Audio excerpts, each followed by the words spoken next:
Now, jury selection is underway for a fresh inquest into the Stardust tragedy. 48 people were killed after a fire broke out at a nightclub in Artane in Dublin on Valentine's weekend in 1981. The inquest is expected to last several months. They've spent 42 years fighting for justice, and today families of those killed in the Stardust tragedy walked towards Croke Park ahead of what will be the largest inquest in the history of the state. 48 people died after a blaze erupted at the Stardust nightclub during a Valentine's night dance in Artane in 1981. They haven't got a voice, but we are their voice, and we're going to fight this to the bitter end, to the very, very end, right, till we get truth and justice for the 48 that died. An initial inquiry found the cause of the fire was probably arson, something the families never accepted and has since been ruled out. We all died.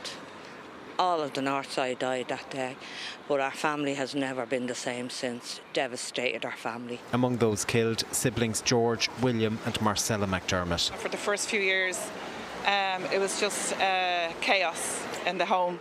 Absolute chaos, because my mother and father blamed each other, and my father was a fireman in D-Watch in Tara Street, so he was off duty that night. So God love him, he thought that if he had to be in there, he would have got them out. The families have spent decades campaigning for this inquest, which was given the green light back in 2019 to determine exactly what happened. Here we are at Croke Park with the jury being sworn. Finally, after a long campaign for truth and justice, the family see the start of the process, which will hopefully mark the end.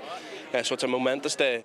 Lisa Lawler was just a year old when both her parents were killed in the blaze. I grew up in the shadow of this disaster because before I could walk or talk, it was Stardust. So anything that I know, somebody else has told me, because back then there was no cameras, there was no phones. All we have is pictures. So I never heard them talking, I never saw them walking.